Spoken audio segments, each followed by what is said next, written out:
nalingi nasalanga nakokaka te o mabe nakoboya yango nakosala na bomoi nanga yawe limbisanga limbisa yawe limbisanga nasengi ngolu na yo tokina na matin na biso le brebis au milieu des loups na katia le brebis au milieu des loups totaisaki lulenge mine ya persécution mibale zali persécution directe ya ba souffrance ba attaque directe ezali ya ba religion pe ya gouvernement na ba religion ezali na attaque directe ke bako kangayo bako banayo bitumba ya moi parce que ozali nzambe parce que tu aimes Jésus-Christ.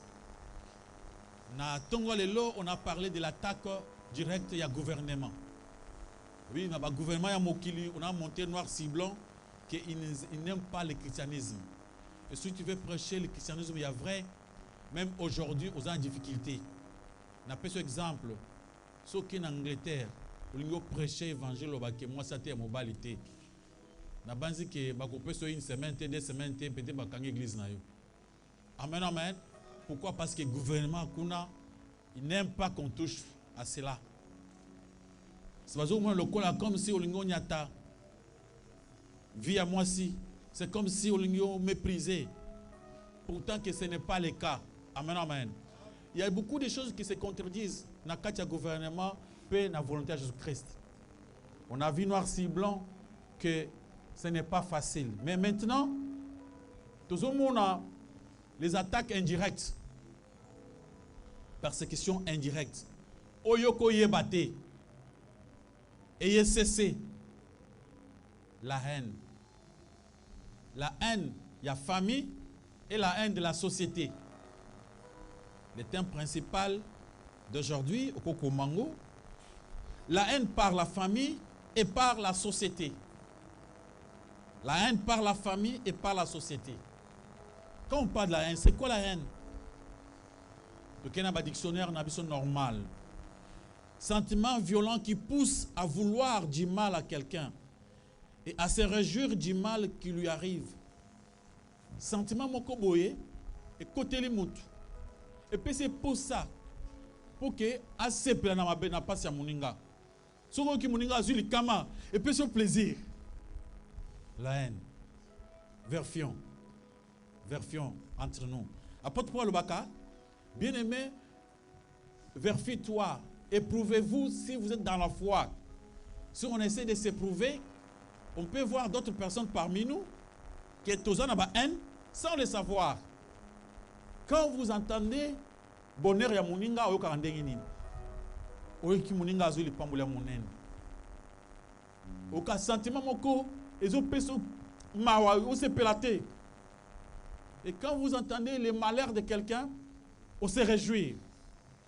Pourtant, biso na christianisme on demande des choses.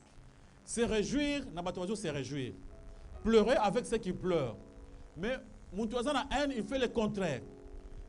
Tant que tu se peut la pour na sengo mutu, yé et PC passe. A aucun sentiment moko, ils ont PC violence, ça a poussé les camboué et s'éclater. Bah quelque chose la fête à Libala. Au cours kata na ndenge bazana fête wana mutu ke kwe mutu ke c'est l'accident, ndambo ba kufi nanu. Fête on peut et cela no bango. Alléluia, alléluia. Umuni muninga sana eloko aisengo. Vous préférez le Congo, ils ont problème, ils ont les kama, tosuka. Alléluia, alléluia. Le coup, c'est que tu as wana et le problème, sentiment, violence. Ils ont poussé comme Muninga Azana passe. Amen, amen. Vérifier ce que vous avez sentiment wana. La haine est un sentiment personnel de détestation, d'hostilité. Amen, amen. Obi, très forte à l'égard de quelqu'un, bien de quelque chose. Ozoka poussa moko, il y a bien té. Osepe la kate, vous en avez sengoté. Wana muntu moko boy. Amen, amen. Ozoka sengoté, c'est-à-dire aux en a haine. Sentiment qui porte une personne à souhaiter ou à faire du mal à une autre. Ou à se réjouir de tout ce qui lui arrive de fâcher. Donc, aussi porter mon touté, aussi planaïté. Des sentiments, bato mukil. Des sentiments, bande qu'on a biso à famille. Ba okoma contre biso, tango lini Christ. Alléluia, alléluia. Tu crois que peut-être tant on va dire au Sambela, na famille va kosepela que moi na va dire au Sambela. Au principe que tant on va dire au Sambela, dans la société là, va kosepela, va betre maboko. Nde ko biso comme ko Sambela. Zo kande au créer kanda, au créer problème. Mais c'est caché. Nabi indirect. Et quand tomber na frère na yo, et quand tomber na père na yo, et quand tomber na mère na yo. Amen, amen. Donc caché. Baso taï so yangote. Maintenant ce n'est pas facile. Ceux qui battent bassemble la koto, basana battu ensemble la koto, au comment na haine. Quand vous priez, yo tala na nozana bande ko, baké ko sambela, ba ils sont OK, il faut tuer l'ennemi. On dit prière. Mungu na kufa, azala papa leki akufa, azala mama leki akufa. Yo pio yo kufuka ma lobi nzambe, je pardonne à mes ennemis. Olukini n'est pas là-bas. To lobi mungu na kufa, ya lobi mungu na abongo. Ya komona. Comme ça, yende ndoki, azala pousa ke to limbisa ye, to to bomaye.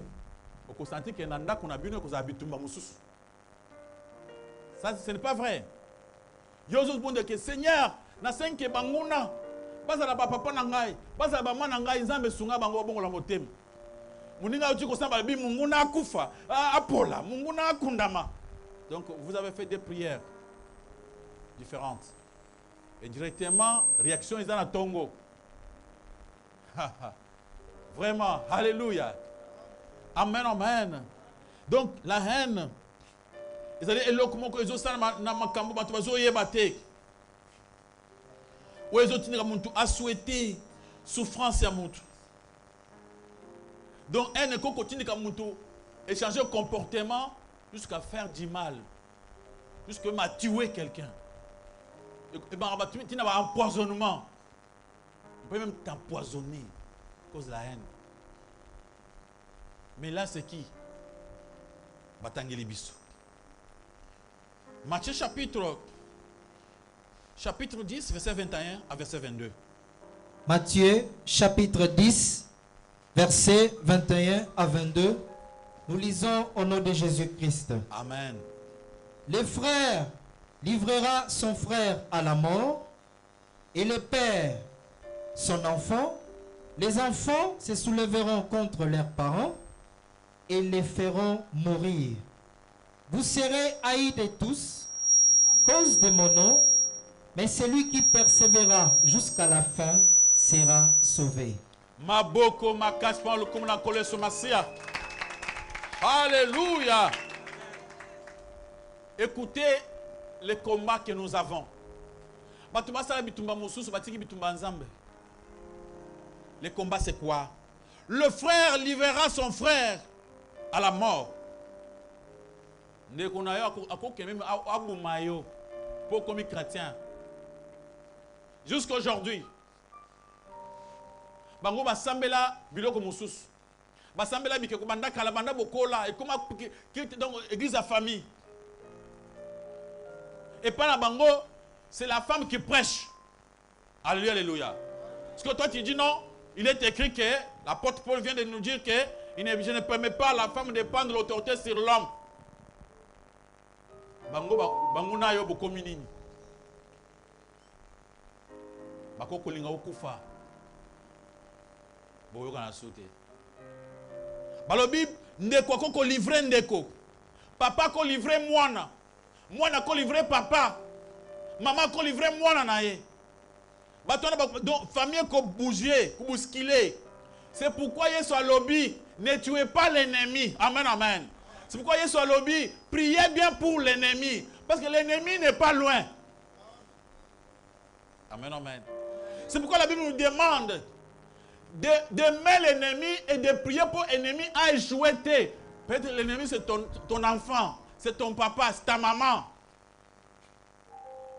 Quand vous priez mal pour l'ennemi, vous pensez grand-père ou dans le village. Il y a un problème. Tant que tu penses que ta moi si la famille oyo alega ki mukona nzalangandako lokola azana bilaba ko pasuka azana kindoki. Mais tu penses à elle, il y a kokufa. Non, fungula mabulu. Tiaba mona tombe, o tiaba tombe. Donc ande ennemi wana bulala kana ndako moko. C'est pourquoi on nous demande yeso alobi ko sambe na mabe pona banguna te. Parce que oyebi bango te. Donc, il y a confusion parce que l'homme est caché. On n'a jamais vu un homme. On voit seulement le corps de l'homme, sa tente. L'homme reste caché à l'intérieur de son corps. Alléluia, alléluia. Ici, un homme est né à cause de la gentille, à cause de marcher nayo, à cause de la bien nayo, mais en même temps, aux oiseaux battés qui a les oiseaux nayo. Il peut te chercher comme ça. À cause de la oyayo, oyo peut s'amonter ma mère. Yo quand ici azana yo mais azana ote. C'est pourquoi on nous demande de ne plus tuer l'ennemi, de prier bien pour l'ennemi. Bato mususu lelo, okumona famille ezo bongate. Papa bandi prière, munguna nangai, azala nani akufa. Nzoka nde banguna bana naye, bana oso akuni bazoba. Parce que lui moko assemble la kibongo. Munguna nangai, azala papa, azala maman. Au final papa na bino babonga souteki. Peut-être muntazo inayo, yewana. Toi tu ne connais pas. Est-ce que Yesu Kokosa, Yesu Alobi, l'homme aura pour l'ennemi, les gens des Sambi, le frère livrera son frère à la mort, le père son enfant. Les enfants se soulèveront contre leurs parents, ils les feront mourir. Alléluia, alléluia. Amen, amen. Bitumba ezo bimanakati andako. Yozo kanisa musika na village. Donc so baka noko awuti mboka noko nde azoloka, nzoka nde muto azoloka awuti mboka te azana ndako. Alléluia, alléluia. Muntu oloka yo peta otimboka te. Aza muntu peta yo lingara mingi. Alors il ne faut pas prier mal pour lui. Peut-être que Dieu peut faire grâce à partir de ta prière. C'est pourquoi tu le dis, tu sais que l'ennemi a bon la motema. Amen, amen. Tu sais que l'ennemi a changé. Mais quand toi tu pries mal pour les ennemis, au confine la famille na yo. Pourtant qu'il y a la bénédiction, et quand il n'y a pas moninga, et il y a un membre de la famille, il y a un plan à Pambolama. Amen, amen. Alléluia, alléluia. Dans Matthieu chapitre 10, verset 35 à 36, il y a ce clair. Car je suis venu mettre la division entre l'homme et son père. Alléluia, alléluia. Entre la fille et sa mère. Et entre la belle-fille et sa belle-mère. Et l'homme aura pour l'ennemi les gens de sa maison. Ça se répète. Et ça le dit. Jésus-Christ n'était pas venu pour réunir ma famille. Mais message n'a pas divisé ma famille. Message n'a pas ma bololo nanda na ma famille. Batobazo kana susute à cause de ma religion. Alléluia, alléluia. Amen, amen. Je connais une dame, elle était avec ses enfants. Bassam Benagiz moko bien. Lobi mwana kena kisasa atiki mama na mboka akoti na bizambe nzambe. Là-bas il faut savoir l'état d'âme de quelqu'un avant ya koyambe na ndako na yo. Église ya koyeba ba état d'âme ya bato. Il y a déjà même parmi nous ici hein ba état d'âme ya bato. Ata nengo va na ba wana ozotu na état d'âme monto na yebi ngote hein. Il y a des gens comme ça. Même dengo awa ozo se poser question. Ouais na vana na yebi état d'âme ya bato. Oui état d'âme ya bato.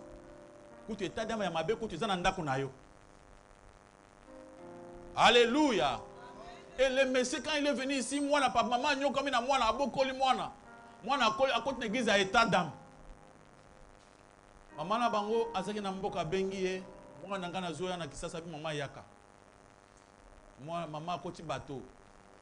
Aiti a komi na Libongo. Église à état d'âme la gise que non. Maman wana za état d'âme mabe. Bakangela téléphone à telinga na libongo ati bato mususu ya mwa bazumbi ba protéger eti ba sungili ba fote bien mususu na mboka mwana est propre oye moko bokola. Alléluia, alléluia. Yango ba lobi abike l'homme aura pour l'ennemi les gens de sa maison. Maman mwana yo bota ko changer le face na maman nzambe oyo a changer le face carrément boyo kan insulté. Alléluia, alléluia. Et cette maman avait beaucoup regretté. Na musala bilanga sala ki atangi simwa na mobali classe, atangi classe ti asili ici, a komi mutu munene, siko amoni ke maman za na état d'âme ya mabe. Alléluia, alléluia. C'est pourquoi Jésus alobi, il est venu na épée. La parole de Dieu nous sépare. La parole de Dieu nous divise. Alléluia, alléluia. Et qu'on divise biso na ba famille, et qu'on divise biso et qu'on partage biso. Tu peux voir ça dans le livre de Marc chapitre 13, verset 12 à 13. Marc 13, verset 12 à 13. La Bible est toujours, ils ont continué côté c'est biso toujours que l'homme aura pour l'ennemi les gens de sa maison. Les bitumba munene ozanango et utananda kuna biso. Batangi na kombo de Sumasi. Marc chapitre 13, verset 12 à 13, nous lisons au nom de Jésus-Christ. Amen. Le père livrera son frère à la mort, et le père son enfant. Les enfants se soulèveront contre leurs parents et les feront mourir. Vous serez haïs de tous à cause de mon nom, mais celui qui persévérera jusqu'à la fin sera sauvé. Acclamons pour la gloire de notre Dieu et de notre Seigneur. Les enfants se lèveront contre leurs parents et ils les feront mourir.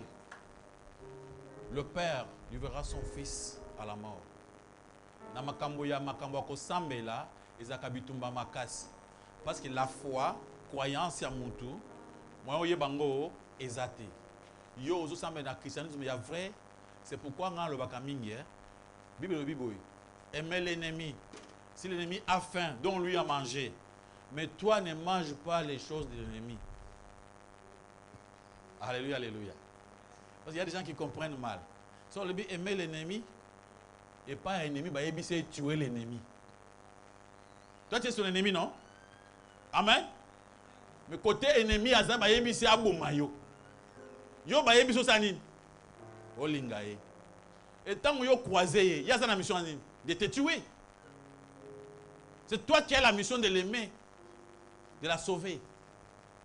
C'est pourquoi Yesu alobaka avant on lit à biloko bango na tala bango bien. Amen, amen. Parce que le monde est caché. Il y a beaucoup de choses qui sont cachées dans le monde. Quand tu veux être un bon chrétien, sache que tu auras des problèmes. Au moins que vous à la chrétien moko ya kobomba makam. Il y a des choses que j'ai remarqué. Oh, ils allaient fort que l'amour naturel. Amen, amen. Ils allaient moko et outil l'enfer. La provenance de l'enfer et moko et outil na lola. Ils allaient l'amour oh mutu azango pour le ciel. Et la haine oh mutu azango qui provient de l'enfer. Mutu oyo azana nature ya bonzambe. Akoki kotika yo même ceux qui osent en déconner, à se séparer na yo. Amen, amen. Parce qu'ils voient que toi tu n'aimes pas Jésus-Christ. Même si tu es son propre fils. Même si vous allez vrai papa naï. À cause de quoi? À cause de la croyance. Quand lui il a l'amour du ciel, il te voit que toi tu n'aimes pas le ciel. Au bien tant au christianisme, tant aux autres côtés, ma balle kabwana, batuba kabwana à cause de la religion. Alléluia, alléluia. Muntu oyo auti na haine ya enfer à cause de ndekona yo. Bobotami maman moko papa moko aïnio penza ya solo penza aïnio. Tu peux tout faire mais ya aïnio. Parce que lui azana nature, azana haine ya enfer, haine ya Satan. Amen, amen. Beaucoup za la bobotami famille moko papa moko maman moko boyi ko inana na kimukolo à cause ya religion. À cause ya croyance, à cause ya foi. Oyo aini oyo oyo akoti na banzambe ya haine. Banzambe ya haine, les a plein na kisasa tokolo banu 9%. Quand vous passez partout, ou quand banzambe ya koboma, tuez l'ennemi.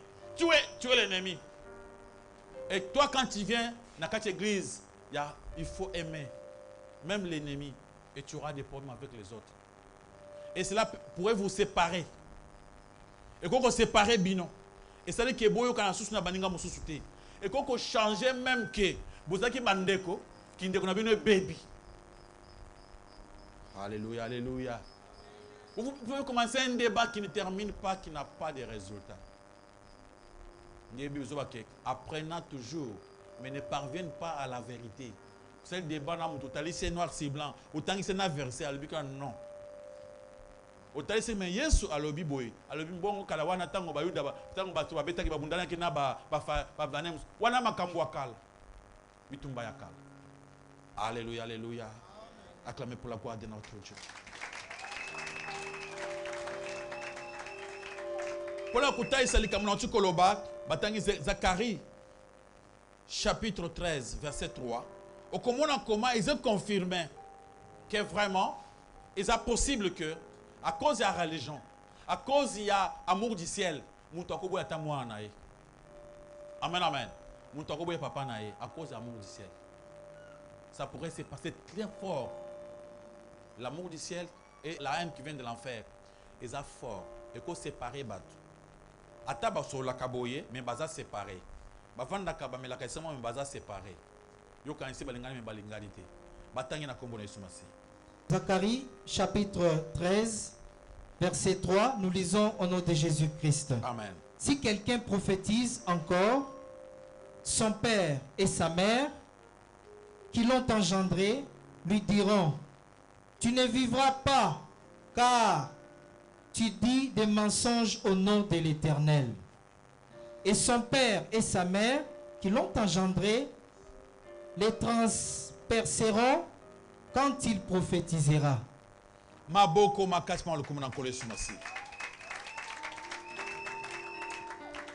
Ici, dans Zacharie, chapitre 13, on nous montre que peut-être dans le millénium, la prophétie n'est pas encore accomplie.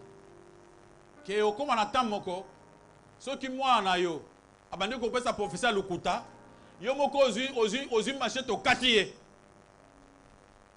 Ozu nani flèche au chubiye, moi na oyo otiki ozana l'okuta mingi chou.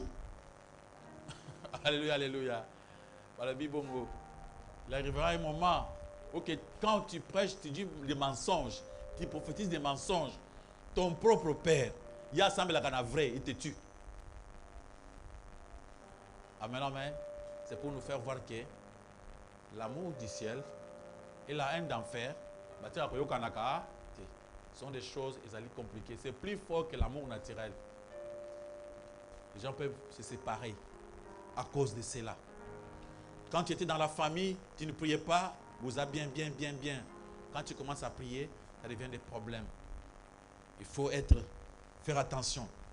Et Balobi Awa, vous serez haïs de tous. Batikite. Bato nyonso amoke bako yinayo. O basambela kate. Bato abikolo nyonso bako yinayo. Amen, amen. Si on t'a bien à Kala, il y a des endroits, il y a des coutumes. Ok, soko comme mon Christo, basali fête il y a liwana na famille, basali fidera na yo. Yo quand c'est côté ba un doigt na ba bouddhiste wana. Ba moni un bouddhiste a comme chrétien. Mais pas bango basali matanga déjà ba communier déjà ba c'est fini. On peut même les tuer. Amen, amen. Sauf que même en Chine, au moment que Christianisme mes pensate, on n'aime pas ça. Ba chrétien ba samba na ninga ko bomba na mwa muke, ba za penza di bandate. Ndenge ezali awa ozomona bazali bele kuna okuta penza kaka kindoki batasi ba bike kwana telemi ba giza kaka bike kuna bike plein. Mais christianisme ezala rare et bombana nanu ekomi développer te. Ba moni bala moko au se représenter comme chrétien, tu peux avoir des bitumba moko. Dans l'histoire moko un chinois tant comme mon Christo azwa bitumba tina bilanga. Ba voisin sur bilanga, ba ndiko compliquer situation donc Moutako peut ces raisons à zater. Attends, que vous expliquez, Nicolas Baninga, Baza Batuakuna, va compliquer au caca. Amen, amen. Vous serez haïs de tous à cause de qui? De Jésus. On ne va pas vous haïr à cause de vous-même, à cause de Christ. Batunion, c'est pas coco inaï. Faire un coco compliqué, où vous avancez, ça ne tient pas à cause de quoi? De Jésus-Christ. Mais n'ayez pas peur, parce que Jésus-Christ fera quelque chose pour te protéger. Alléluia, alléluia. Mais pour notre instruction, tu auras des problèmes. On va t'haïr dans ta famille, avec tes propres frères, ton papa, ta maman. Tu peux avoir des choses comme ça. Tu vas se faire sous une ayote. À cause de ta façon de croire. Parce que toi, tu crois en Jésus-Christ autrement. Alléluia, alléluia. Souvent, quand nous parlons de Jésus-Christ, Pasteur Charles, oh, Matthieu Yassika. Matthieu, tu as prêché ne yakala. Amen, amen. Bangonde baina Yassika. Bananzamba, alléluia. Oh, yakala ne biso tozo te. Bango baina Matthieu Yassika. Ba changer ne Matthieu. Alléluia. Ne croyez pas que biso tozo te Matthieu Yassika. Biso ne tozo te yakala. Bangonde ba changer ba côté de Matthieu Yassika. Matthieu Yassika lukuta. Et ça me fait pleurer. Je connais un frère qui prie avec nous ici, qui a mangé avec nous, qui a écouté la parole de Dieu quand nous prêchons ici. Ce jour-là, il était dans un bureau, il me dit, papa, il y a quelque part, il y a une formation, il y a un prophète, il y a une formation, il y a comme Moussa Nzambe Monen, il y a l'évangile. Alors avec les amis, on me demandait de donner des fausses prophéties. Tant qu'on a ces fausses prophéties, quand je me suis rendu compte, je me suis dit, ah, maintenant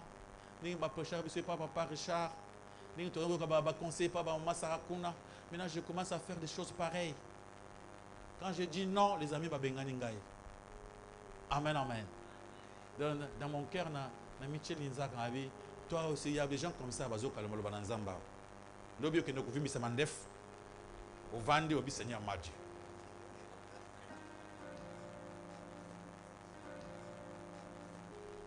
il y a des gens comme ça, qui parlent de Dieu, mais vous attendez aux autres,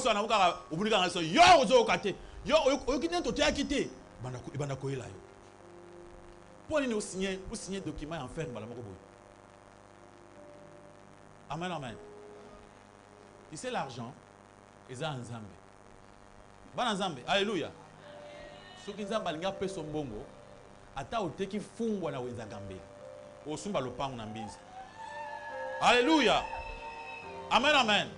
Ceux qui ont un peu son bongo, oh, et l'oko nyonsi yoko simba nzamba kosala nini? Mais na makambo ya kokosa parole de Dieu te. Na bifela yebisa ngai, oh tu sais so muntu aye pa passer ba bisa ba to bamba esprit de mort. To bamba esprit de mort, tu la sais que pour na kulumulango, il faut au moins $1000. Bah les gens payent l'argent. Mais mutant va payer mbongo, na ba payer na moke. Ce que na mutant payer prophétie, ba payer na $100. Ce que yemo ko 8000. Tu vois ça. Alléluia, alléluia. Nzambe fois son abattu bele bazoka parole de Dieu pour le bibazo va changer les sous. Le va changer les sous. Ba ko suna biloko amabe. Alléluia, alléluia. Romains chapitre 1 verset 18. Et lobby Nzambe a copinir bato bayebi vérité, bazo gardant injustement. Vous connaissez la vérité mais vous ne voulez pas la prêcher. Vous connaissez la vérité mais aujourd'hui on a un mensonge. Oyebi vérité, Nzambe colère en Nzambe qu'on s'élève contre Batouana. Alléluia, alléluia. C'est comme ça aussi que la colère du monde s'élève contre nous qui prêchons la vérité et la colère de Dieu contre ceux qui ne veulent pas prêcher quoi? La vérité. Le monde est contre nous. Mais Dieu est contre ceux qui cachent la vérité. Bateau va vendre la vérité. Il y a d'autres chrétiens. Pour éviter des problèmes, ils savaient que nous sommes un mensonge. Des fois, pour éviter des problèmes, il faut qu'on puisse assembler. Ah, Seigneur, je te loue. Mais quel Seigneur? Vous louez quel Seigneur? Après, Koko Samonto, Yabatou, au PC Esprit de Moua Lukuta, au PC Afrita Bafan de Lukuta, au PC Magnon Lukuta, ou à Zanangote. Alléluia, alléluia. La colère de Dieu s'élèvera. Il y a des gens comme ça qui gardent la vérité. Ils ne veulent pas prêcher. Si on va dire que la vérité, la vérité, amen, amen. La vérité,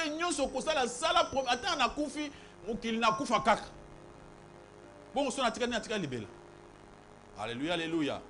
Donc, on peut libérer. Mais le problème, c'est que accomplir sa mission. Dire la vérité. Prêcher la vérité. Bitumba et cause à la makas. Yamakas. Alléluia, alléluia.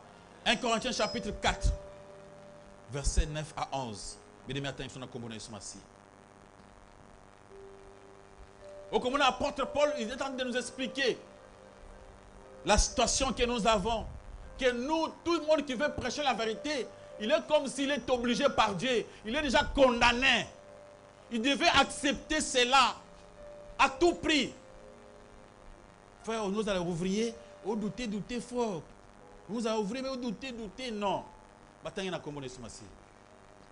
1 Corinthiens, chapitre 4, versets 9 à 11. Amen. Nous lisons au nom de Jésus-Christ. Amen. Car Dieu, ce me semble, a fait de nous apôtres, les derniers des hommes, des condamnés à mort en quelque sorte, puisque nous avons été un spectacle au monde, aux anges et aux hommes. Nous sommes fous à cause de Christ, mais vous êtes sages en Christ. Nous sommes faibles, mais vous êtes forts, vous êtes honorés et nous sommes méprisés. Jusqu'à cette heure, nous souffrons la faim, la soif, la nudité, nous sommes maltraités, errants ça et là. Il y a des gens, s'ils veulent prier, ils veulent faire l'œuvre de Dieu, à que sa théologie, il y a un ndambo. Azimondambo théologie naie, abandi ko penser à comme l'homme de Dieu international, à comme un prophète des nations, à comme mutunene na makambo ya nzambe, batu bana kufuka melaye, batombola ye, à comme tant que na gouvernement, président Yambiye, prophète de Dieu est venu chez le président. Yo gagne un vrai prophète le président Yambayo. Alléluia, alléluia. Yo zalaka vrai prophète Yambayo kuna. Pote funga mate. Amen, amen. Au commun, nous avons clair, apôtre Paul Azoloba Awa. Tous condamné, on est comme des condamnés à mort. N'engue nazo prêché Awa, c'est comme si nazo déjà condamné. Donc je me suis livré de dire toute la vérité, de parler de Jésus-Christ sans perdre quelqu'un, ni de la famille, ni yana ni na nyonso wana. Amen, amen. Attends, moi je vais prêcher la vérité. On est comme des condamnés. Pourquoi? Pour que Banazan soit valeur, pour bailler ma vrai Jésus-Christ, il faut que celui qui prêche a condamné à mort. Accepte que à prêcher la vérité sans peur. Alléluia, alléluia. Amen, amen.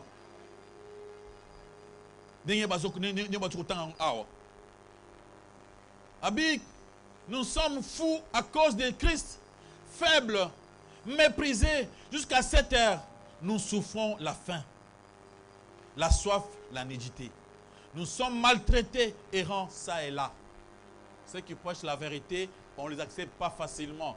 Ils sont toujours méprisés. Tant qu'on prêche, c'est comme un petit fou. Les gens ne l'acceptent pas. C'est jusqu'aujourd'hui. Ceux qui n'ont pas le beau, qu'on a dit, il y a monde, il y a monde, ils ont prévu que Kalawana ou un milliardaire. Ils ont prévu, les amis les savent. Ils ont prévu que on dit que les lots vont changer. On avait dit non. On préfère rester ce que nous sommes. Attendre le moment de Jésus-Christ. Alléluia, alléluia. Même ceux qui n'ont pas fait de l'autre côté, pour mes athées. Il y a les apôtres, ils ont prêché dans Mokil, ils ont méprisé, ils ont la pamba, ils ont la valeur. Amen, amen. Et tu es venu chercher la valeur dans Makamwanzam. Tu es honoré, père, père. Amen, amen. Bazu ma photo na yo e ba na mokili mo ba to na kufuka mlibosa photo na yo ici au kozwango na mamanzamba vrai té mais na mamanzamba faux. Là on aura les gens qui vont commencer à adorer ta photo. Alléluia, alléluia. Dans le vrai christianisme, tu n'as rien. Olingi ba to na kodore photo na yo? Oui. Côté na monde wana kon. Là tu viens les serviteurs des hommes. Alléluia. Amen, amen. Mon frère, ma soeur, il faut évacuer les combats et les amounènes. La Bible demande, donc, je vais donner les résumés. Alléluia, alléluia. En résumé, la fausse religion réagit aux croyants parce que ne pas Satan.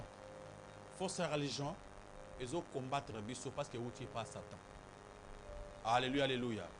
Ceux qui ont religion à Mokili, ils ont combattre biso parce que yebi que vous n'êtes pas à Satan. Religion nyon so batu basambe la rabike que vous n'êtes pas nani. Alléluia. Et les religions sont batu batie mafuta na mai liboso ma munyon et comme une doctrine. Ceux qui s'aiment une seule fois ça problème. Et comme chaque jour bouteille à mafuta, chaque jour mai et comme ce que doctrine ya mai na mafuta. Et uti kuna ningo pike panganga peso mafuta asengo mungwa. Alléluia, alléluia. Et la religion nyos o bato badingi bafuka melaka bato et ça religion à mokili. Iska Satan azana poussa bafuka melaye azwa honneur. Alléluia, alléluia.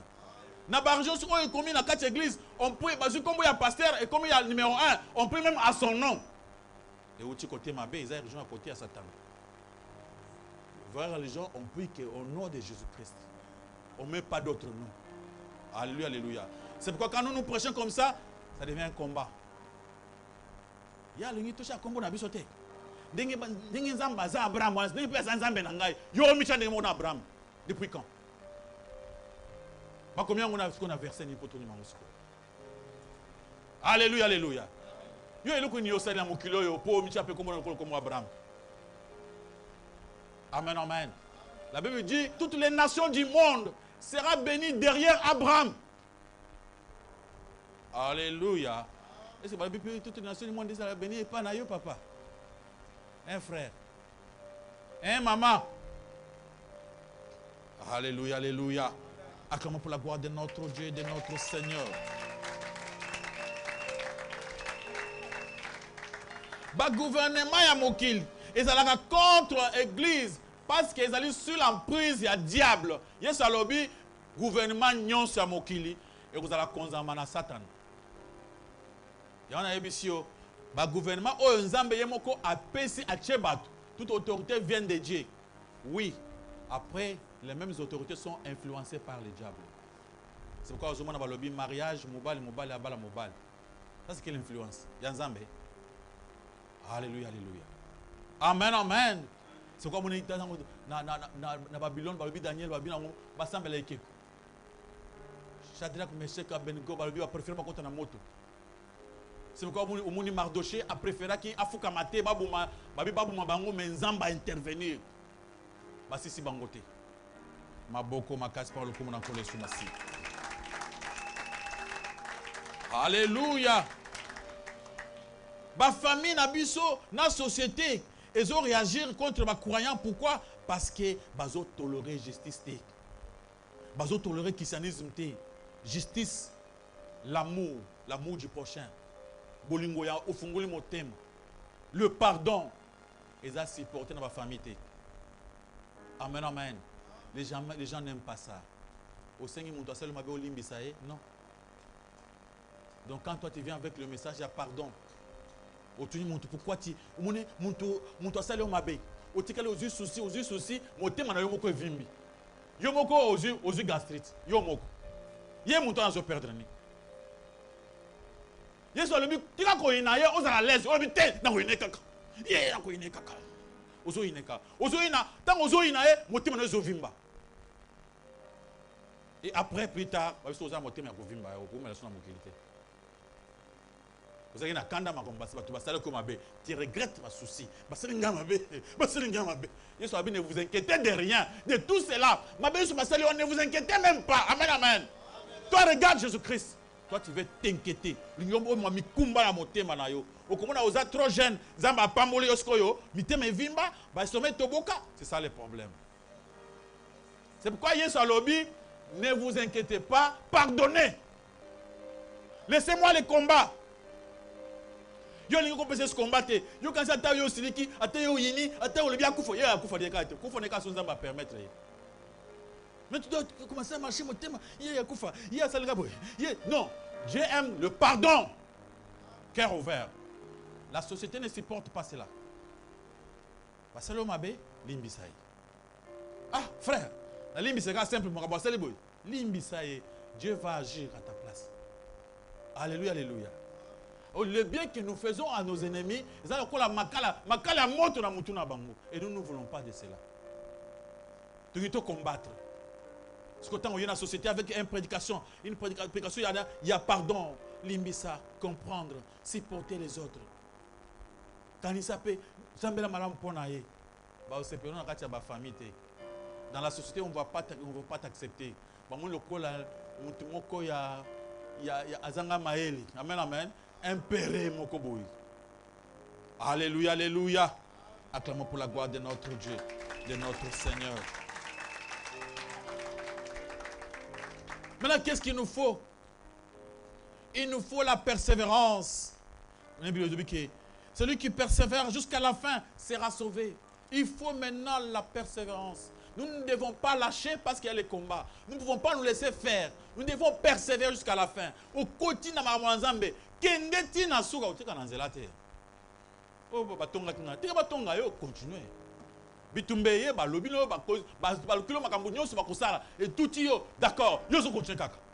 Pendant que tu vis encore, tu dois continuer toujours à prêcher, à parler de la vérité, à rester un chrétien, une chrétienne. Amen amen. Partout au tamboula, oso garder la foi en Jésus-Christ. Tu dois persévérer jusqu'à la fin. Il y a beaucoup de gens qui ont beaucoup de prétextes. Est-ce que vous n'avez pas ce moni? Alléluia, alléluia. Donc, mon frère, nous avons pensé que tant ça n'existe plus dans ma moisam. Quand tu vas commencer à prier, les gens vont commencer à koinayo. Combien au clair, bainiyo. Bazu posa yakubumayo. Alléluia, alléluia. Même mon toit qui frère, il a changé face à ces personnes. Alléluia. La persévérance. Allez jusqu'au bout. Il y a plusieurs versets, comme Matthieu 24, verset 13. Et le but, il faut persévérer jusqu'à la fin. La persévérance nous est demandée. Jean chapitre 8, verset 31. Persévérer. Amen, amen. Dans le livre des Hébreux, il y a beaucoup d'exhortations sur la persévérance.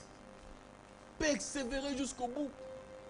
Tu peux lire Hébreux chapitre 2, verset 1 à 3. On demande de kangama. Tikate. Alléluia, alléluia. Kotikate atabazo ina ndengeni kangama na Yesu. Atabitumbe ndengeni kangama na Yesu. Bato bakobongo la moté matanga bakobongo lipamboli na yo. Amen, amen. Pendant que bazo combattre yo, bazo zoyote, bazo combattre yo, bazo zoyote. Tango kobima, bakobongo la motema. Alléluia, alléluia. Alléluia. La persévérance. Persévère jusqu'au bout. Hébreux 4, verset 14. La persévérance. Ozo konte ko kangama kaka na Yesu.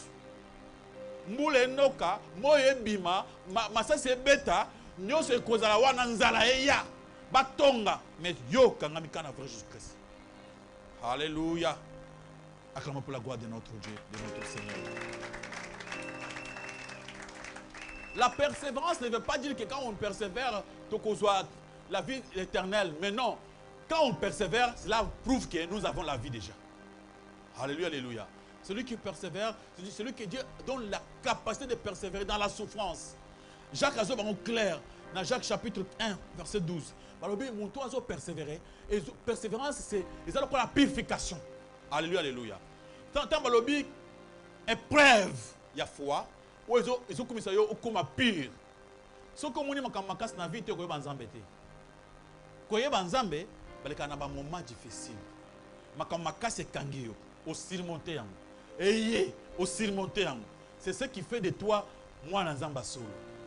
Amen, amen. Et tu me comprenez, longa. Mususu eye okangama na nzambe olonga. Mususu eye ozokangama na nzambe olonga. Au fur et à mesure ozokende. Cela maintenant prouve que tu as la vie éternelle.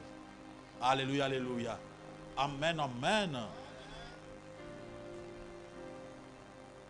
Mon frère, ma soeur, pourquoi persévérer? C'est parce que nous avons l'assurance que Dieu ne va pas nous abandonner. Dans le livre de Romains, chapitre 8, verset 35 jusqu'à 38, la Bible nous dit ceci. Et l'okonine, Jésus a géré. Natika yote. Alléluia, alléluia. Yesu alobi na otika yote. Bakobu ata ata nini, ata nzala, ata maladie, ata problème. Yesu azo gérer à côté kayo te. Et l'on nini kabolo na Yesu. Passe nzala, maladie, souffrance. Amen, amen. Mon frère, et l'autre côté. Avant de répondre à cette question, dans toutes ces choses, nous sommes plus que vainqueurs par celui qui nous a aimés. Verset 37. Car j'ai l'assurance, ni la mort, ni la vie, ni les anges, ni les dominations, ni les choses présentes, ni les choses à venir, ni les puissances, ni la hauteur, ni les profondeurs. Aucune autre créature ne pourra nous séparer de l'amour de Dieu manifesté en Jésus-Christ. Acclamons pour la gloire de notre Dieu. Acclamons pour la gloire de Jésus. Amen, amen. Question qu'on tourne dans Zamba Sunga, la question qu'on écoute bateau belé au bazana cité balingi ba comprendre. Merci pasteur pour la matière vraiment Zamba Pambola vraiment. Matière où ils ont formé biso vraiment malin tant que pasteur vitel. Na linga tout na mutuna pasteur tant que ba serviteur ndenge tozo ba formation. Tozo mona bino batei. Nazolanda mingi na télévision na mona batei mingi ba prophète. Au mona bango pour biso tout landa ba exemple na bino. Na éviter parce que nazomona la plupart ba prophètes ba mituna bango basuki bazokata pour mona kaka bazotia banzela ya minene bamisusu bazotia batenti bamisusu bazo zwa suki na bango bazolinga moi bazodefriser yango bon na éviter pour na tanki na Bible na mona pe na mona place te o epekisi moté akata suki na ndinga mabe tout conso na monte na éviter eza malambo eza exemple auto ko ikolanda tanki tozolanda ba formation. Merci. Donc il y a une chose où ezalaka mutu su na tir na ye. Mutu na tir na ye azaki peut-être na coiffe moko boye. Tant que abande au servir Nzambe aza na difficulté à côté ka coiffe na ye wana. Mais vraiment ce qui fait l'homme ce n'est pas surtout ça. Ce n'est pas sa coiffe. Oh Yesu azoto atesi biso lobi comportement bizaleli. Comme mon frère Moussou Bongo qui n'a pas bon mais un comportement est bien. Il est bien avec sa femme parce que la base dans la famille, dans le mariage. Au monde dans le mariage ça bien, moi c'est Andy Makaye. Je vous dis il y a une chose qu'il faut constater. Sauf qu'il y a une église. Au monde temps où passer à l'inga solo na monte. On va passer à Poussani. OK, on va passer à l'équipe, il y a pas danger ça wana. Ba les gars pas mbaté. C'est-à-dire maman passer à ça convaincu que y a ko sona mwana moi c'est pas. Ayebele déjà mon tournabe. Amen, amen. Et ça bon, donc pourquoi moi passer à ça mal à l'aise? Je connais un frère moi qui a bien absent avec l'église naïe. Tant que tu as là, na mon protocole. Mon toi tu na porte il y a pasteur. Pourquoi tu as pasteur, maman pasteur. Pourquoi tu as pasteur, il y a le bosso. Ce que moi c'est à sa confession. On n'a pas passé dans mon cœur. Mais pourquoi maman a souffert boy? Alléluia, alléluia.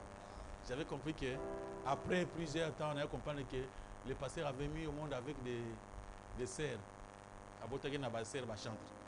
On comprend cette dame là avait raison. À ça remarquer qu'il y a besoin de soupçon. C'est pourquoi comment normalement même bato mo ke balobi bilamba nde sala ka mutu te. Amen, amen. Et là que totalaka ezaka surtout il y a des choses, les fruits. Oui, vous pouvez me dire que mon toyo azamabe ou bien azamalam. Donc parce que ceux qui n'ont vite que condamné bango pour na ba coiffe na banane. Donc on s'est trouvé que oh ya malam azaki na coiffe wana. Amen, amen. Parce que tu condamné parce que oh ya mabe ya za na coiffe wana te. Parce que babi bato mabe bas amsa lokola ba meme to akoki kokoma malamu makasi na kotambola atambola kama malembe.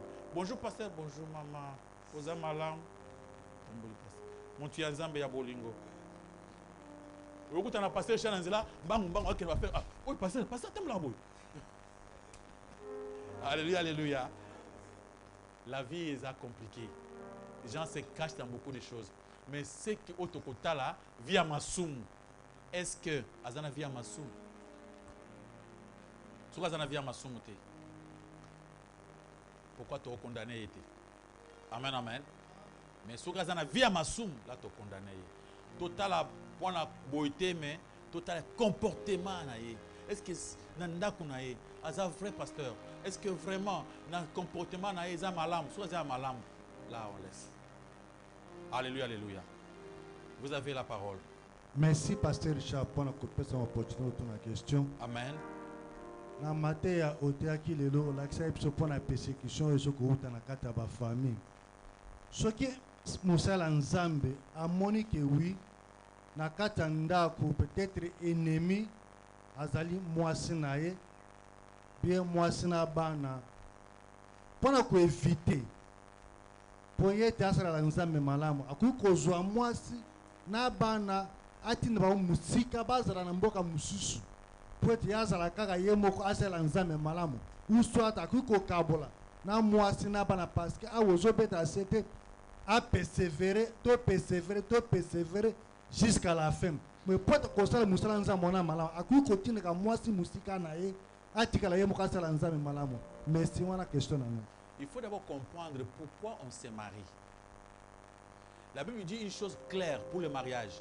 Il n'est pas bon que l'homme soit comment? Seul. Peut-être que si moi j'étais seul, je n'allais pas avoir cette capacité que j'ai aujourd'hui. D'être un homme de Dieu respecté et respectable. Mais peut-être parce que je suis marié. Et moi aussi, à la part, il y a responsabilité dans le ministère. Si on a le bin à Eskoyo, yo kende vanda côté mosus. Na kotika Eskoyo, na tika Eskoyo, na komi mobimbate. Na komi faible. Peut-être à cause de moi, il y a d'autres chaînes moko boye attaquer non madame Naza tout ça. Sko tika Eskoyo. Voilà. Les contrôles, il y a pas de important makasi. On fait un exemple. Ce qui naza quelque part oka mwasi na tunio ozawa pitiero yo ozawa pi ozana banani non chérie to vanda na ba kingani to sambela bo sambela donc frère yebisa mama frère oka ne ba sambela oka na oki wana mungongo ya frère Moïse ok vraiment nzamba za na biso papa ngape nazo continuer ko bondo la koto nzambe na biso a soutenir biso comprendre vraiment que papa za na kati na lo sambo. Donc, si vous côté à Mabé, vous avez une difficulté, il faut que vous expliquez bien. Si vous expliquez Mabé, lobby, soit vous expliquez Mabé, bazuyo.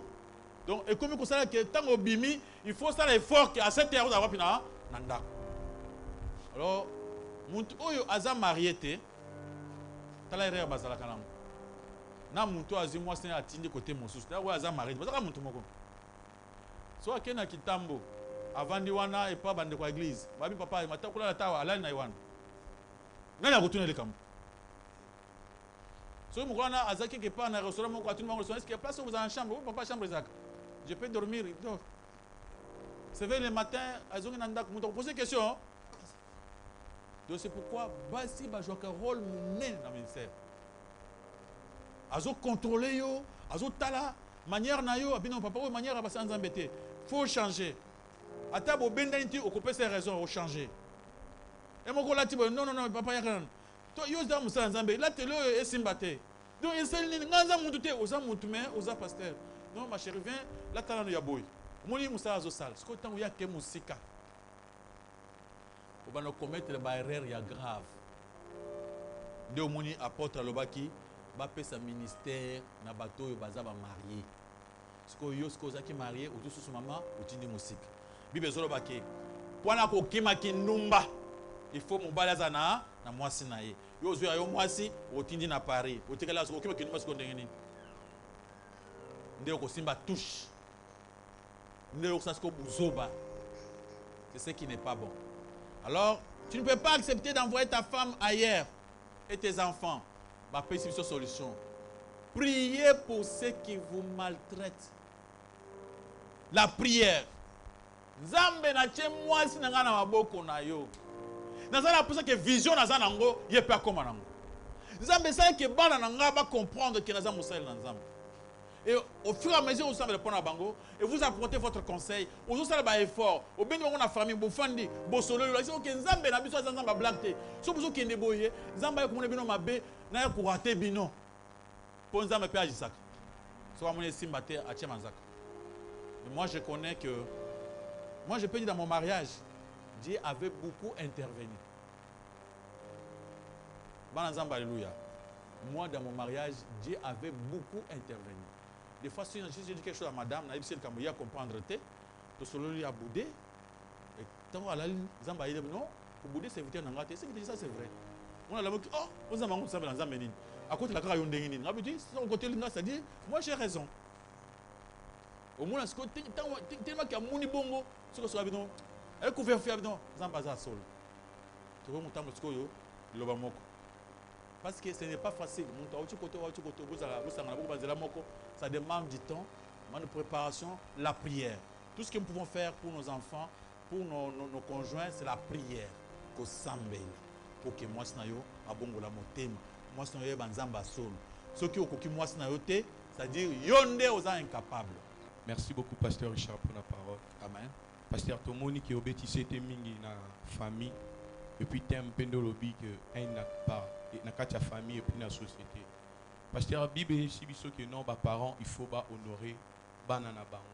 C'est que pasteur, tant que maintenant opposition est alliée entre papa et moi. Parce que les parents de désolé il faut séparer papa et moi, maman et moi. Parce que dans une séparation des alliés, pasteur, comment est-ce qu'il faut vivre en haut? Est-ce que maman ou bien papa, à cause de sous charge, il y a banana été? Est-ce que moi, à honorer sous parents n'a été? Parce que tout le monde est belé dans l'église, ceux qui vont émission et l'eau pour prophétiser pour nous que papa nous a beau donc ils ont séparation totale moi na moyen à honorer sous parents ils ont été papa peut pareil moyen abana pour jouer à tâche na elle pour la ban ils ont on peut me comprendre question d'ambition merci beaucoup. Soit il faut honorer les parents. Des fois les parents aussi devaient prendre la charge de l'éducation de leurs enfants. Leur sécurité, la nourriture et autre chose, il faut pas honorer. So bi mution soit allé à wazana ba parents na ye. Ata oza mukolo ndenge ni uzapena baboti na yo. Ko babota ki yo. Il faut tant vous allez bosona bango vous un langage à politesse, manière. Lulengi ya kololango ke oza mwana, oza na botosi. Baza la pena lukum ke tuzali bosona mwana na biso. Ezali lokwa mutu ya makasi même na mokili. Les parents bazali banzamba ya se. Il faut trouver son lukum respect ya baboti ezana tina makasi. Parents nangai atazaka maele te. Atanga leke na maele. Wana parents nzamba pesinga ye wana. Na ko pese respect, na ko honorer ye. Amen amen. Il y a d'autres personnes qui ont honoré parents na miso bato. Ah parents nanga bato. Muntu ayi kotala yo, maman na bino avandi wana, papa banda ye nano yebisete ke wana papa na bino maman na bino. La première des choses, mon frère, c'est mon papa, c'est ma maman. La première des choses, papa avandi amuni kamana kotala yo, bosolo tina ndinga zongi, la kisete ke papa nanga ye wana. Abi mwana oyo ayoka soni nanga. Alléluia alléluia. Alors, nous venons à poser question. Hier sur le but séparation oyo, ils ont la foi. Tant au but sur Christ, tout le monde que papa a comme ennemi, abi to lingaye, to lingiye. Ceux qui ont mon moi n'anga comme ennemi, to lingaye, to zo linga kakaye, to sambele, puis to boya kate. Et tant on a lingi papa n'anga, nazo pèse nazo continue honorer. Et là comme soufoyeba, ceux qui va pêcher ta prophétie, que papa n'a bino maman nous zandoki, ils ont raison, il y a comment qu'est respecté. Et peut arriver que aussi aza pendoki. Il y a beaucoup de gens qui zandoki na lokakayo. Ils ont raison, il y a comment qu'est respecté. Il faut qu'on pèse honneur, qu'on pèse respect. Vous devez connaître une chose. Tant au bali moisi, au bali mobile, pèse respect, il y a baboti nae. Banzamba alléluia. Il y a des gens au bazar so bali moisi, akanisi ko la sumba ki ntabana wenza gambela ki. Au sumbi te a muntu en famille. Vous devez avoir du respect.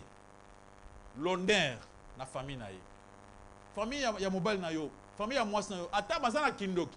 Ce n'est pas la raison pour laquelle vous manquez de respecter. Maman, moi, c'est un kindoki mingi. Si maman, c'est un maman, on a une vision trop. D'autres gens, côté de Mobali, bandoki. A quand même, si maman Mobali est dans le boy. Attends, maman, na boy. Il y a Zolenga.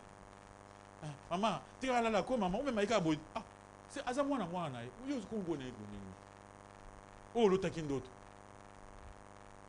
solo to kindo to sambela yo kan sikindo ke ko simba mwante po yo sibe na maboko amen amen lokola ye amemi ete nde so kindo ke ko simba ete oko pesa document na boyo zo sambela ko kausa eloko te parce que babi respect ezali obligatoire ata na yebi ke mama na ngai nde azali à la base ya bitumba na ngai maman azo mérité honneur na yabi que maman je dois dire respect so benga mon fils maman na yeko pa maman to solo li yo na makambo nzambe na papa maman na yebi ke olinga maman nzambe na ngai te mais yo za maman na ngai maman nzambe ayebi na sambela pona yo mokolo moko koyeba ke ezali important maman omoni makambo lobi oyo epi na église na biso sala kango te biso na église na biso oye na soso tokata makila to chali boso ndako te biso sala na ikata église na biso maman soso oyo so okata kuna na ndako na biso kuna me awa na lipango na fuzamba zalaka bachaka te amen amen o to vana kati ya famille to sala biloko boko mais vraiment papa maman biso na ndenge to sambelaka nga mwana bino na koma na konjema mosusu to sala kawana te abande ko finga biloko ni ozala bizana biloko ba Kristo biloko pamba yo sala oyo sala papa na ngai vraiment oza papa oyo abotinga nazo pesa respect makasi mais pona oyo to sala kate moi sala oyo ezate tango zo mala moko ozi mwasi na yo ozi yo bana olongoli wana vraiment papa kozonga so te papa to kosolo nga za mwana yo to boy mais na ndenge nini ya respect. Alléluia, alléluia. Tu vois, c'est-à-dire tu es séparé de tes parents, mais tu dois leur parler avec beaucoup de respect. Ozongi nandak, uni papa na bino assemble la zamba bikeko. Azo ke konaye, azo sambel. Yo yeboy, tika bikeko yo. Vous êtes impoli? Tika na nzambe na ye assemble la bikeko na ye. Oui, bonjour papa. Ah, papa sambel. OK, papa ngasa zalo libanda pour sambel. Te ya ko pe fuka mawa te papa vraiment, ne t'en fais pas papa. Ngasa libanda na koya. Ki o vande libanda. Papa faut que tu connais tu seras ici au continent ndak. Papa ça va osuma mosusu. Masolo mosusu. Moi j'ai appris à vivre même avec mes frères dans la chair. Oya za koto na prière na ye. Oya za koto na prière. Surtout kutani to beti masolo famille na famille. Boy makambo ya Jésus Christ to beti na bino parce que yo oza na région na yo, oza na région na ye, oza na région na ye. Amen amen. Encore si la famille. Oya sa yebi ke oyo mama nzambe na njima kangote. Oya bi ngai mama nzambe na njima kangote. To kutani bongo to solo li famille ndenge nini c'était comment OK ça va. On a respecté la religion naïe, il peut respecter yanga. Donc parce que il faut éviter ce que coacha mutu mal à l'aise de la religion naïe. Comme le koyo semble dans les chemins, so comme nanda ko na bino, o tshaba tous mal à l'aise. Ngudi mutu so ba ko langue na famille na bino. Ah! Balango eza mabe. Non frère, ça c'est que je n'ai pas. Hein maman ma sœur. Amen amen. Au quotidien nanda ko na bino ba so ba langue na tika ba langue na bango. Respectez bango. Maman Nzambe za ba diplomatie ti ba ya comprendre. Nous dit ah langue le bana ya bambo be ya banyao. Donc là tu dois créer des problèmes toi-même. Tika muntu asambe lokuna asambe là yo ozoke na ndenge ya sagesse. Ndenge Bible lobete eloko moko te okabola biso na bolingo na Nzambe. Mais arrivé que mutu amikuti na pasi donc esali bambula ebele. Mutu wana pe asambelaka. Siko mutu wana na mokilo pe toza na bambula ezali ya kokata eza mukuse akobanda ofanda ka bongo ti wapi question na ngai ngo wana Normalement biso toza na vie à pasité mais tous les carapé na passe mon Christo a traversé kaba makambo makasi mais vie à mon Christ toza vie à makambo makasi bikonyo sote. Il y a souffrance parce que nous avons Jésus-Christ pour nous consoler, pour nous fortifier. Amen, amen. Une fois, pas si ils ont continué à se manifester, ils ont aussi la tête. D'abord, pour la souffrance, il faut déposer beaucoup de questions. Il y a d'autres souffrances, tozwaka, punition. Il y a d'autres souffrances, tozwaka, masumu nabiso, non confessé. S'il y a des péchés non confessés, au cours où tu n'as pas, c'est moi qui la raté. Et kendaka. Pourquoi il y a des péchés non confessés? À part les péchés non confessés, il y a d'autres souffrances. Oyo nzambe alingi a même po yebai. Abundi ti ozo ba karate. Bozo ba passe ona nyamuna kana ni Jonas. Abona ki passe pour ni. Nzambe azana pousa pour kende koteya. Asia azagina pousa aza mutei. Jonas abande oboyi. Muni ko to bakina na nzambe. Akoti na bato kende kote mususu. Nzambe akoti passe kote abebi si ba faire na yekuni. Ba faire baby. Baba ki bilongo na mai. Je sais tirer kana kati ya bato. So babi baki basa tirage au sort. Abi ngayo ebochanga na mai. Bo mangana kufakaka.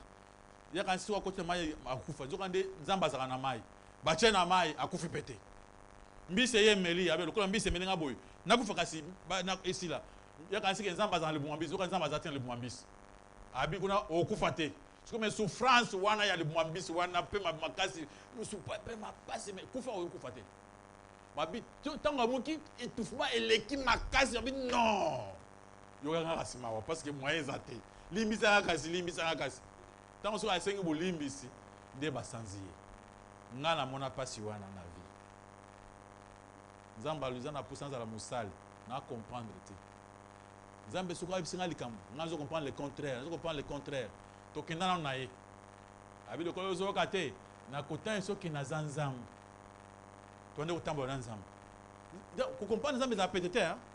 Ne croyez pas que c'est facile de comprendre le langage d'Anzamba. Nzamba quoi sur le langage, tu comprends autre chose. Tu fais autre chose que sa volonté. C'est quand tu es dans Nzamba ti Nzamba le bien dans le bio na mon so comprendre ngate. C'est moi ce que je vais t'aider.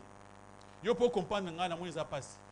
Tala na ko komisa yo olala ka église. Et je vais prendre ta femme et tes enfants bazongi pa ba mabo kilo bavana na ndako. Toi tu vas commencer à demeurer à l'église.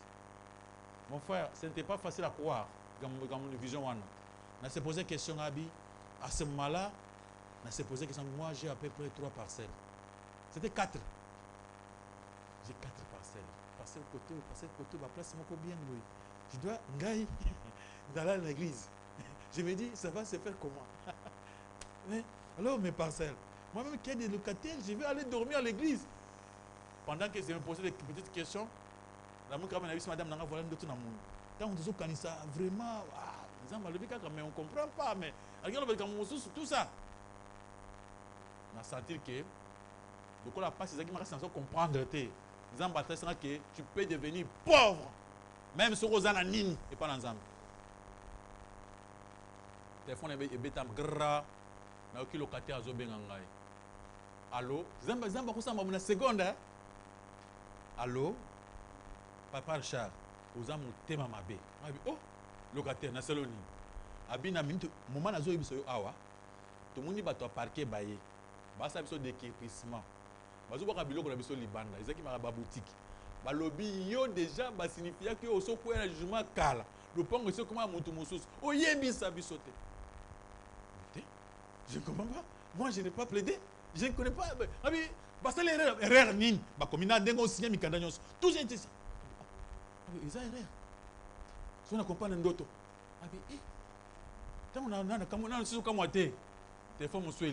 là, c'est une vérité que c'est que moi j'ai vécu. Papa Richard, tu as vraiment. Mambo sali biso, mambo ni papa.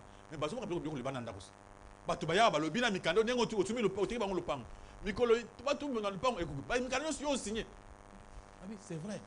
Mon frère n'a pas dit, oye matin nini, ils ont signé vraiment je ne comprends pas.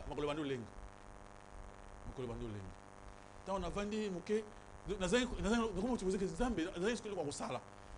Donc il y avait une parcelle dans les quartiers où je vivais, tout près de chez moi. Quand je pars, papa Richard, tu connais. Maman moko na wana zabazana mbongo ebele tout ça ba famille moko ba tombongo ntaka komona bango ate ba ina lupango na yo ba bwaki ba mabanga ba komi kotonga ah mutu ndeni na kimbango na komi mwana bisanga labi lupango na tonga parce que yo pone kala no tonga ki ngote na bande tonga déjà te maman kende funda papa obi na funda kate yo kende ko funda moi je construis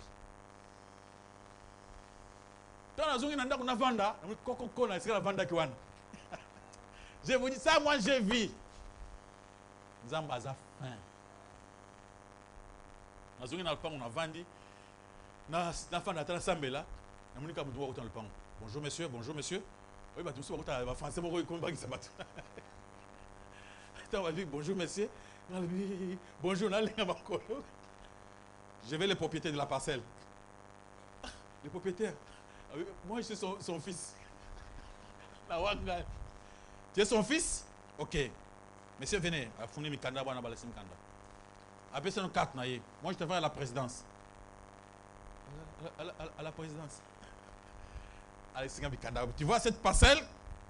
nazotala mikanda ya lopango bien écrit tout ça lopango eza moto wana atali mikanda nyonso batiela asenga mikanda papa na yo akomi akoti lopango ndenge nini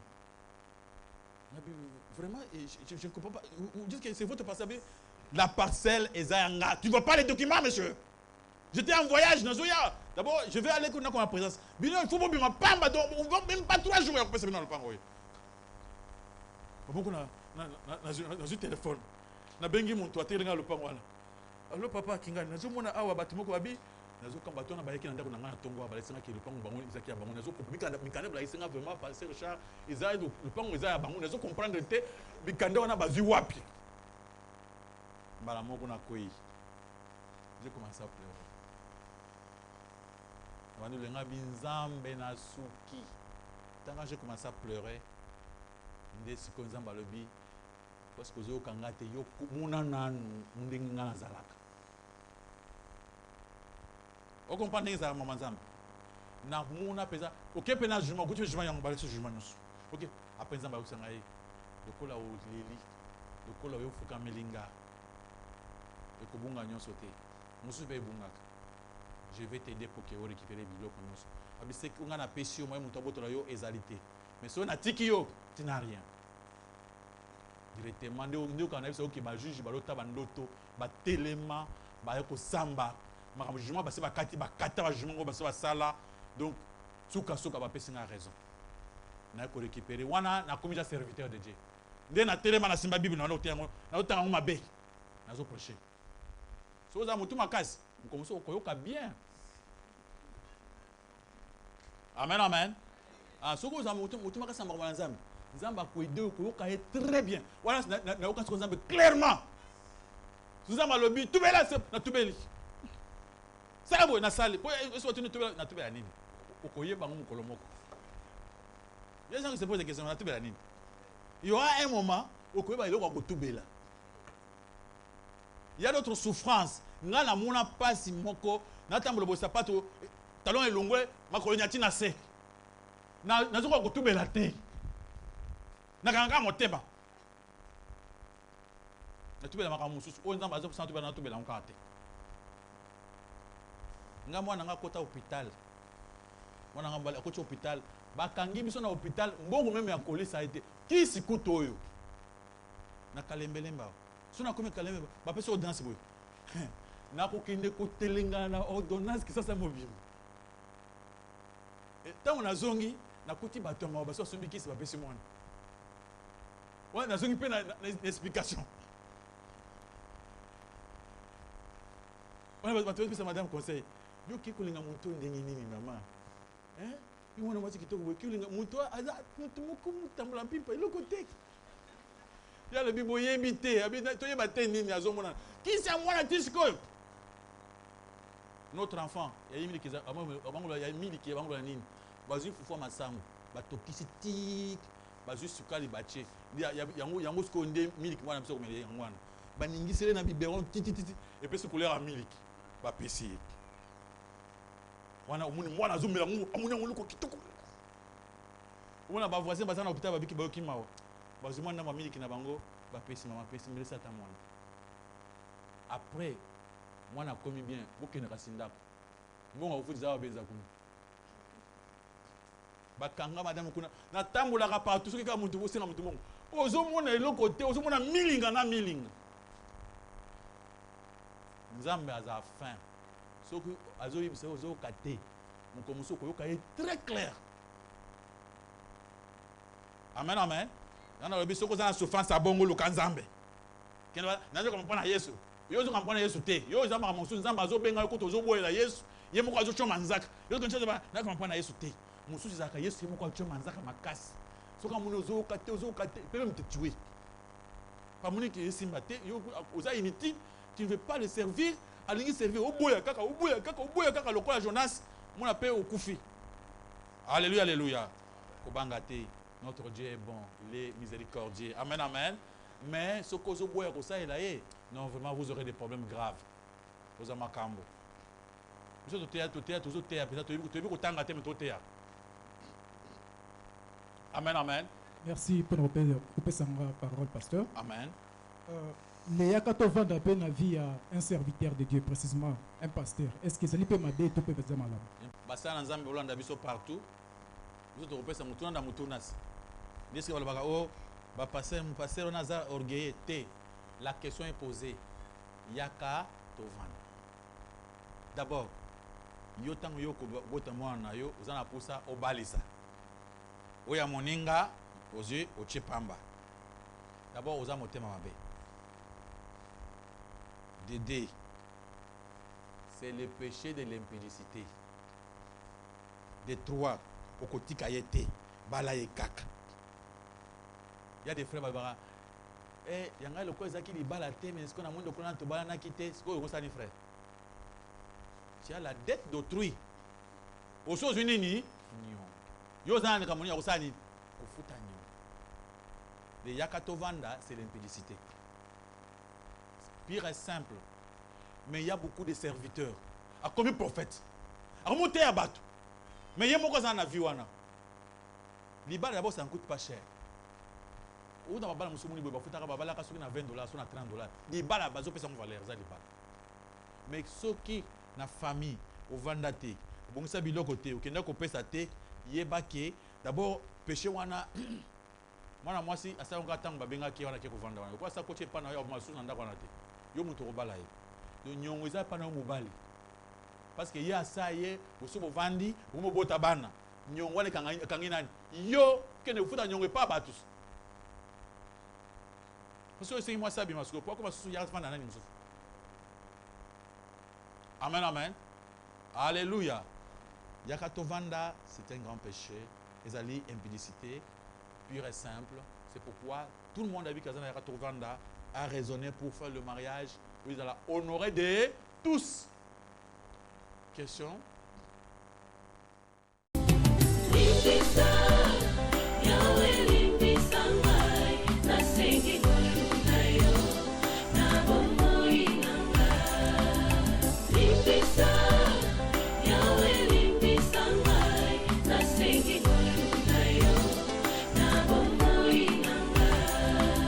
Malamu nalingi nasalanga nakokaka te o mabe nakoboya yango nakosala na bomoi nanga yawe limbisanga limbisa yawe